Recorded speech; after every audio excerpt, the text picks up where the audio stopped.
আসসালামু আলাইকুম প্রিয় দর্শক, দূরেরও কাছের যে যেখান থেকে আমার ভিডিওটি দেখছেন, আশা করি সবাই অনেক ভালো আছেন। আওয়ার্স কিচেন থেকে সবাইকে স্বাগত জানাচ্ছি আজকের রেসিপি দেখার জন্য।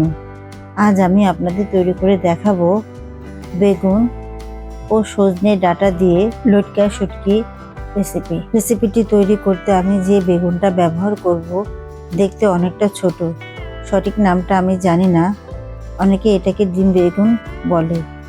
তো আমি এই ডিম বেগুন দিয়ে একেবারে সহজ পদ্ধতিতে তৈরি করব লটকা শুটকি রেসিপি।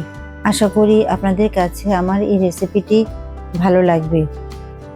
তো ডিম বেগুন ও সজনের ডাঁটা দিয়ে লটকা শুটকির এই রেসিপিটি তৈরি করতে আমাদের যা যা উপকরণ লাগবে তা আমরা সব কিছু মোটামুটি একত্রে গুছিয়ে নিয়েছি। প্রথমে চুলায় একটি হাঁড়ি বসিয়ে দিয়ে দিব রান্নার রেগুলার তেল। এখানে আমরা 1/4 কাপ পরিমাণ তেল দিয়ে দেব এবং তেলটা গরম হলে দিয়ে দিব পেঁয়াজ কুচি।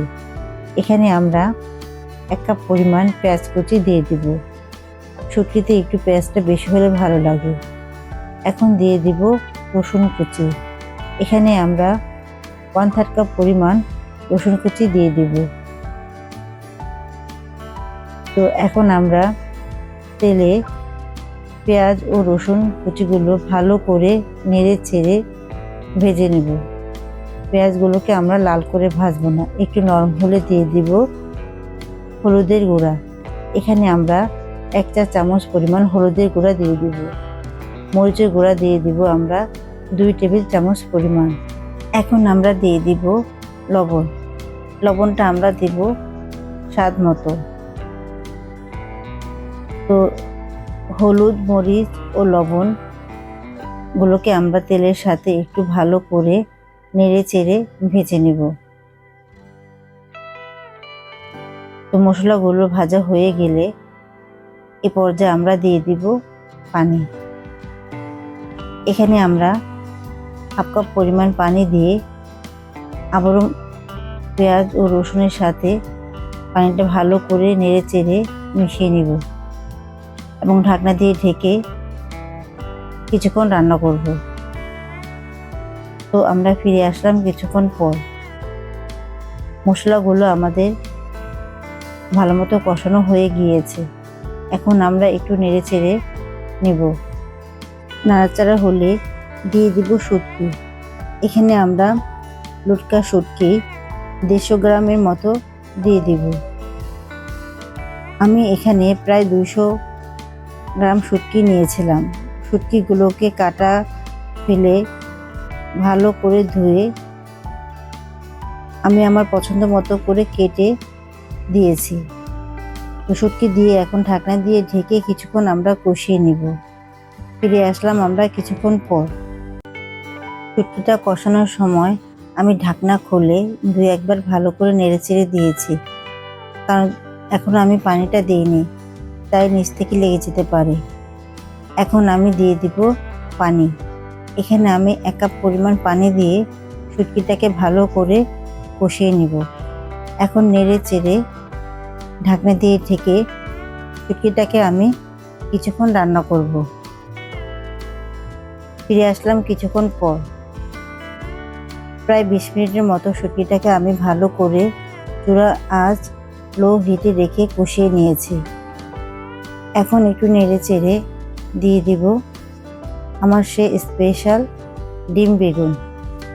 এখানে আমি 300 গ্রাম বেগুন নিয়েছি এবং বেগুনটাকে মাঝখান থেকে একটু কেটে আবার কেটে নিয়েছি। বেগুনটাকে আমি মাঝখান থেকে একটু কেটে নিয়েছি যাতে মশলাটা বেগুনের ভিতরে ঢুকতে পারে। তো এখন আমি তেলে কিছুক্ষণ বেগুনটাকে কষিয়ে নিব। তো ফিরে আসলাম আমরা কিছুক্ষণ পর। বেগুনটা আমার কষানো হয়ে গিয়েছে। এখন ভালো করে নেড়ে চেড়ে নিব। এর মাঝে আমি একবার নেড়ে দিয়েছি। এখন দিয়ে দিব পানি।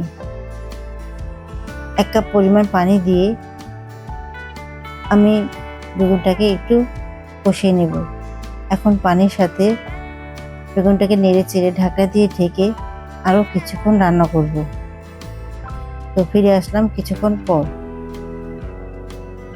তো বেগুনটা আমাদের অনেকটাই কষানো হয়ে গিয়েছে। এখন একটু নেড়ে চেড়ে নিব। এই পর্যায়ে আমরা দিয়ে দিব সজনে ডাঁটা। এখানে আমরা 150 গ্রাম সজনে ডাঁটা দিয়েছি। সজনে ডাঁটাগুলোকে আমি ছুলে নিইনি, কারণ এই সজনে ডাঁটাগুলো অনেক কচি। এখন দিয়ে দিব কাঁচামরিচ। এখানে আমরা 6টি কাঁচামরিচ দিয়ে ঢাকনা দিয়ে ঢেকে কিছুক্ষণ রান্না করে নেব। তো ফিরে আসলাম আমরা কিছুক্ষণ পর। চুলার আঁচ লো মিডিয়াম হিটে রেখে রান্না করে নিয়েছি। এর মধ্যে আমি 2-1 বার আরও নেড়ে চেড়ে দিয়েছি, যাতে নিচ থেকে লেগে না যায়। আর যেহেতু এটা শুটকির রেসিপি, তো আমি খুব একটা বেশি ঝোল রাখবো না, অনেকটা মাখো করে রান্না করব। তো ঢাকনা দিয়ে ঢেকে আরও 2-1 মিনিট আমি এটাকে রান্না করে নেব। তো ফিরে আসলাম আমরা কিছুক্ষণ পর।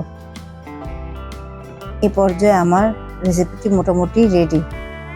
তো এখন একটু নেড়ে চেড়ে আমি একটি পরিবেশনের প্লেটে তুলে নেব এবং গরম গরম পরিবেশন করব।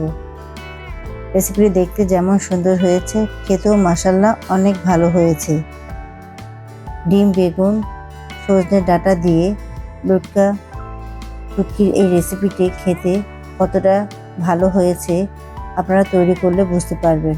হুবহু এই রেসিপিতে একবার তৈরি করে দেখতে পারেন, ইনশাল্লাহ ভালো লাগবে বলতে পারি। আর আমার রেসিপিগুলো আপনাদের ভালো লাগলে আমার চ্যানেলটাকে সাবস্ক্রাইব করে রাখতে পারেন পরবর্তী নতুন রেসিপির জন্য। তো সবাই অনেক ভালো থাকবেন আর আমার জন্য দোয়া করবেন। ততক্ষণ পর্যন্ত আল্লাহ হাফেজ।